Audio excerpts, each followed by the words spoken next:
Hello guys, ഞാൻ എന്താ ഈ തിരുതി പിടിച്ച് ഓടുന്നതെന്നറിയാമോ? മാനിക്ക എൻ്റെ അടുത്ത് പറഞ്ഞായിരുന്നു, അവിടെ കാണാൻ മഴ പെയ്യുവാണെങ്കിൽ നമ്മുടെ താമരയുടെ മണ്ടയ്ക്കാണെങ്കിൽ ഒരു ടൈല് കഷ്ണം എടുത്ത് വെച്ചേക്കണേന്ന്. ഞാനത് വിട്ടുപോയി, പിന്നാണ് ഓർത്തത്. നമ്മുടെ താമര ചെറുതായതേ ഉള്ളൂ കേട്ടോ, അതുകൊണ്ട് അതിന് വലിയ മഴയൊന്നും താങ്ങാൻ പറ്റത്തില്ല. പിന്നെ ഇതാണ് മാനിക്കയുടെ കൃഷിത്തോട്ടം, പിന്നെ ഇതാണ് നമ്മുടെ വീടിൻ്റെ ഇപ്പുറത്തുള്ള സ്ഥലം കേട്ടോ.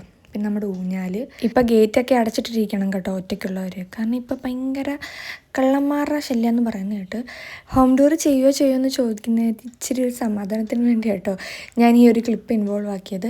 പിന്നെ എനിക്കാണെങ്കിൽ കോഫിയും അതേപോലെ തന്നെ വാട്ടർമെലൺ മൊജീറ്റോയും ഉണ്ടാക്കി വെച്ചിട്ടുണ്ടായിരുന്നു കേട്ടോ.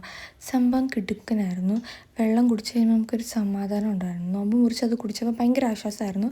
പിന്നെ ഞാൻ കുറച്ച് ബജ്ജി കഴിച്ചു. അങ്ങനെ കുറച്ച് നേരം കഴിഞ്ഞപ്പം മാനിക്കായും എൻ്റെ ഉമ്മയും വാപ്പിയൊക്കെ വന്നു കേട്ടോ. എനിക്ക് പുതുതായിട്ട് മേടിച്ചുകൊണ്ട് വന്ന ചെരുപ്പാണ് കേട്ടോ. എവിടെങ്ങാണ്ട് കണ്ടപ്പോൾ എന്നെ ഓർമ്മ എന്ന് പറഞ്ഞ് മേടിച്ചുകൊണ്ട് വന്നതാണ്. എനിക്കൊക്കെ ഈ കൊച്ചുള്ളവരുടെ സാധനമൊക്കെ ഭയങ്കര ഇഷ്ടമാണ് കേട്ടോ. വാപ്പിയും ഉമ്മയും വന്നതെന്ന് വെച്ചാൽ കുറച്ച് പാത്രമൊക്കെ മേടിച്ചുകൊണ്ട് വന്നായിരുന്നു. ഫ്രൈ പാനും അതേപോലെ തന്നെ കുക്കറും ഒക്കെ മേടിച്ചുകൊണ്ട് വന്നായിരുന്നു കേട്ടോ. എനിക്ക് സത്യം പറഞ്ഞാൽ കുക്കർ അടയ്ക്കാനും തുറക്കാനും അറിയത്തില്ല.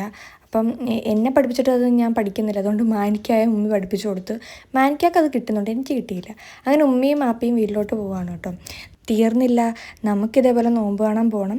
മാനിക്ക അതുകൊണ്ട് എൻ്റെ പാൻറ്റൊക്കെ ശരിയാക്കി തരികയാണ്. നമുക്ക് പെട്ടെന്ന് നോമ്പ് കാണാൻ പോയിട്ട് വേണം കിടന്നുറങ്ങാൻ. ടൈം ഒരുപാടായിരുന്നു. അങ്ങനെ നമ്മളാണെങ്കിൽ ഫ്രൂട്ട്സും സാധനമൊക്കെ മേടിച്ചിട്ട് നോമ്പ് കണ്ടിട്ട് വീട്ടിൽ വന്നിട്ട് കിടന്നുറങ്ങി. അപ്പോൾ അത്രയേ ഉള്ളൂ. ടാറ്റാ.